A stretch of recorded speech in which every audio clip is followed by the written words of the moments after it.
I put myself through college working at a grocery store in Dallas, Tom Thumb at Lover's Lane and Greenville Avenue, appropriately named. I was working there full time, and so in the summer I worked extra hours to save up money for tuition. And one summer, this summer hire came in named Debbie Haskell, and that's where we met. I went into the store to work for the summer, and it was real funny. I saw Mark and I thought, oh my God, I think I'm gonna marry him. And it took a long time, but yeah, he finally came around. Yeah. So. Must be a genetic thing for the Haskell boys. We're always a little slower to figure it out than the women in the family are. So they must have really talked about some things and made some very deliberate plans when they were sacking groceries or doing whatever they were doing at that little convenience store or grocery store. And one can imagine, you know, the plans they laid and the plans they made, and you can see those being executed every day in their lives.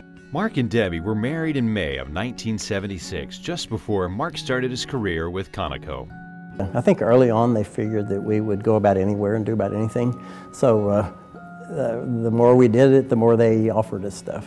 So in 1979, they asked me to go to Indonesia for 6 weeks to do vacation relief for somebody. It was over Thanksgiving and Christmas. Nobody else wanted to do it, but I was willing to go. And she came over, spent the last week with me in Jakarta, and then we came back through Singapore, Hong Kong, and Bangkok. And then just kind of fell in love with travel after that. I loved it. You know, I didn't think I would change that much, but it was really exciting to go to a new city and make new friends and find out what's going on in that city and what was exciting about that place. And raising kids, it's great for kids to be living in another city and having to adjust also. So I spent the early part of my growing up moving all over the world. I was born in New Orleans. Before I can even remember it, we moved to London. Back to Houston. And then we moved to Indonesia. In Jakarta, we lived in a compound. And so when you're an expat, you live in an area. So you work with people, you live with people, you play with the same people. I met Mark and Debbie 20 years ago in Jakarta, Indonesia. In Indonesia, you have to have lots of parties. And so you're expected to entertain a lot. And they can go on, they'll go all night. No one will be the first to leave. No Indonesian will be the first person to leave. So my job, Mark and Debbie are not late night people, so my job was to leave. I would come to all the functions at about 9 o'clock. Well, you know, I have to go to work tomorrow. It's time to go. Because if one person leaves, then everyone will leave. So that became my job. So I was the designated leave person for Mark and Debbie's functions and everything. So that was fun. And then we moved to Bartlesville at the beginning of my 8th grade year. And so we came in 2002. Will was going into the 8th grade. And 15 years later, it's home. And they've made it their home and done more for the community than most people who've lived here for lifetimes. Mark and Debbie have both been lifelong volunteers and have raised their sons, Chris and Will, to share in their passion for serving others. So I think one of the things they did incredibly well with both my brother and I were to instill in us the sense of the fastest way to get comfortable in a new community, the fastest way to feel accepted in a new community is by getting involved. You know, we always took our kids every place we went, and since volunteering was part of what we did, we took them along, so they have that same affliction. So it was just really easy to transition into their family because they made me feel very comfortable from day one, and yeah, they're just really, really, really wonderful people, and I truly feel blessed to be part of their family. For so many people to know them and for so many people to think so highly of them that they must live every single day for people. And so that was very apparent right from the start. When Mark and Debbie moved back to Bartlesville in 2002, they decided they loved the downtown area so much that they bought and remodeled an old building on Frank Phillips Boulevard. We used to joke right after we moved in that on a Saturday or a Sunday morning we'd go outside and we felt like the rapture happened and we got left behind. And so one of our goals became, how do we change that then? And so we began to find other people that felt that way. We started off with just a group of volunteers that started doing some events. We started the Ghost Walk, and then we were approached by the city and the BRTA to help set up a Main Street program. These people moved downtown. There wasn't no hideaway or any of that. It was like tumbleweeds. And I dare say that they are one of the primary reasons why that place has been rejuvenated. But you would never catch them owning up to it. I think the most important thing that you'll find about Mark and Debbie is that Bartlesville's their home.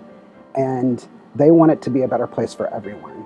So they seek to say, how can we look at our community, our infrastructure, not only just government, but our nonprofits and our health, our educational system, to really build a stronger place for everyone. The Mary Martha outreach, I got started 10 years ago. We are a critical needs agency, so we handle the things that you have to have: food, clothing, diapers. They bought a new building, or were in the process of buying a new building, and needed someone to kind of help be the project manager, kind of control the budget. And so I was approached by Gene Batchelder and Jim Mulver to see if I would help Jamie with that. You know, I just go to him and I say, you know, we need to buy something, have we got the money? And he says, oh, I guess.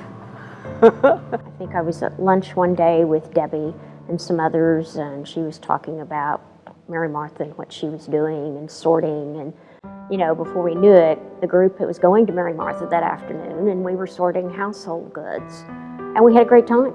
They are involved in so many different organizations and boards, but they help people find their niche and really start making Bartlesville a home. And I think that's truly some of their best gifts that they have. Of course, OK Mozart started in Bartlesville, I believe it's 33 years ago, as an international music festival to bring different music into the community. We started volunteering with them when we came. We just thought that was so fantastic to have a music festival in this community. And eventually I got on the board, and 12 years ago or so, and just have stayed in there because of what it does for Bartlesville. She and Mark are really instrumental in keeping us going at OK Mozart. Anytime we need anything, they're there. If you need a table sold, they buy a table. If you just need anything, they just do it. 10 years ago, they were asked to help co-chair the Westside Community Center's annual fundraiser. They grew to love the organization and still co-chair the All That Jazz event to this day. And the more you understand about Westside, the more you know, Morris's passion comes through. There's a need in the community. You can really help, you know, change the world one life at a time. On an annual basis, about 150 kids here between our Work Ethics Prosper program, community after school study hall, and the chess club meetings we have here. I guess 10 years ago, we were asked to be honorary co-chairs for the event. And they've led our major fundraiser for about 15 years now, helping us raise over $500,000. We got to design an event that we like to go to. So we spend less time on fundraising, get that over with, and more time dancing. Mark has been known to bust out his MC Hammer dance in behalf of charity. Anything we do has got to be really, there's got to be an element of fun involved, or else why do it? They're so much fun, and when you're with them, there's always an adventure. But Mark and Debbie are really about connecting people. So when someone's new to Bartlesville, they're like the ambassadors. They seek out new people to the community, they find out about them, and they help them start naturally and organically making connections into a network so that they can feel like they belong really quickly. Mark and Debbie are wonderful. They're so easy to get along with. They've come to be good friends, trusted allies, and loved ones. Well, I want to thank you both, Debbie and Mark, for making me a better person and Bartlesville a better place to live. Mark and Debbie, thank you. Thank you for everything you've done for our community, for our family over the years. You truly are legacies. You are truly what makes a community great.